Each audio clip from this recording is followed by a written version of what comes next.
Hello అండి, నమస్కారం. First of all NCERT Telugu channel వాళ్ళకి థ్యాంక్ యూ అండి, ఇలాంటి ప్రోగ్రామ్ కండక్ట్ చేసినందుకు. ఈరోజు మన టాపిక్ వచ్చేసి రైతుల నిరసనలు. అంటే రైతులు ఫార్మర్స్ ప్రొటెస్ట్.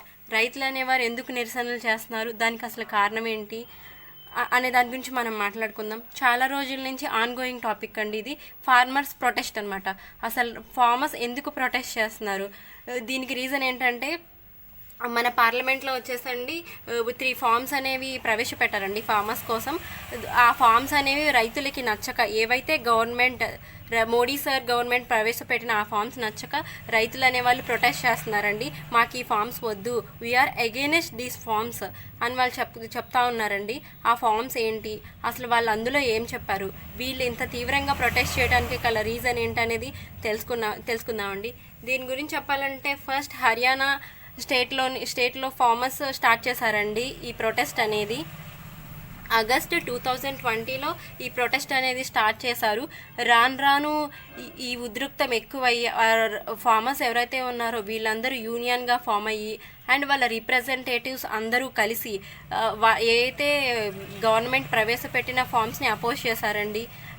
ఇంకా సెప్టెంబర్ 2020కి వచ్చేసరికి వీళ్ళందరూ కలిసి ఒక యూనియన్గా ఫామ్ అయిపోయి ఫార్మర్స్ యూనియన్ వాళ్ళందరూ కలిసి ప్రొటెస్ట్ చేయడం జరిగిందండి.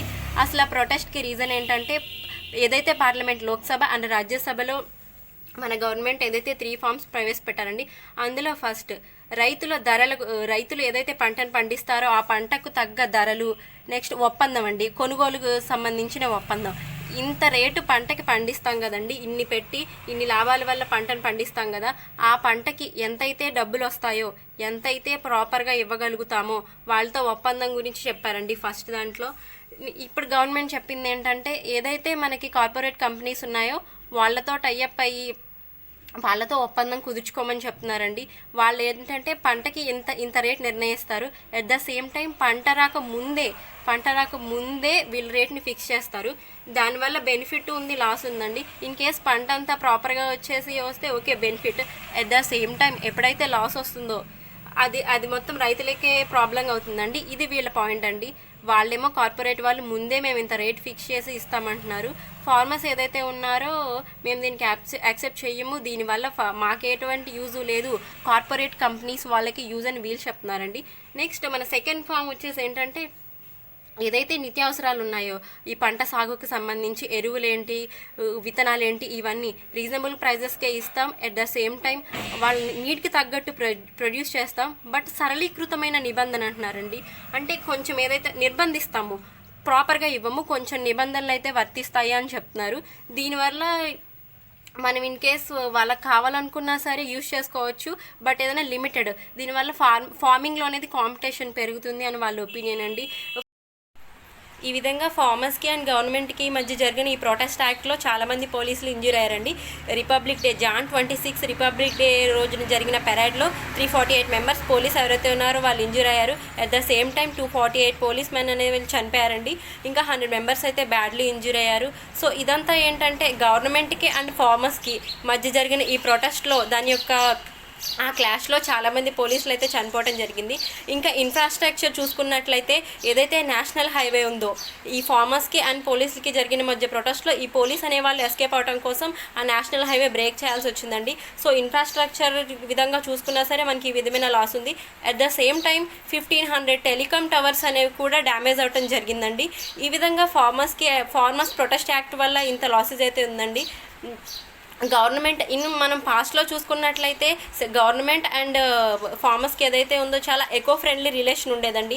వాళ్ళైతే ఇంప్లిమెంట్ చేసిన స్కీమ్స్ అయితే ప్రాసెస్లో అయితే ఏదైతే ఉందో పాస్ట్లో అయితే బాగానే ఉంది. బట్ ఇన్ ప్రజెంట్ మునుపెన్నడూ లేని విధంగా ఈ విధంగా అయితే ఉద్యమం అయితే ఉందండి.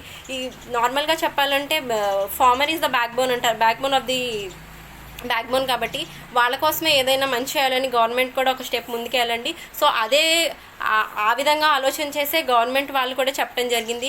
ఏవైతే వీళ్ళు తీసుకొచ్చిన ఫార్మ్స్ ఏవైతే ఉన్నాయో, ఈ లాస్ ఏవైతే ఉన్నాయో వాళ్ళకి యూజ్ అవుతాయి, అందరికీ ఉపయోగపడేలాగే ఉన్నాయని వాళ్ళు చెప్తున్నారు. ఇక రైతులు ఏవైతే అంటున్నారంటే మాకు ఎలాంటి ఉపయోగం లేదు దీనివల్ల అనేది వీళ్ళ వాదనండి. ఏ విధంగా చూసుకున్నట్లయితే ప్రాణహాని అయితే జరుగుండకూడదు దేనికైనా. సో ఎవరి రిక్వైర్మెంట్స్ వాళ్ళకు ఉంటాయండి. Farmers at the same time వాళ్ళు సామరస్యంగా గవర్నమెంట్కి వాళ్ళకి ఏం కావాలో డిమాండ్ చేయాలి.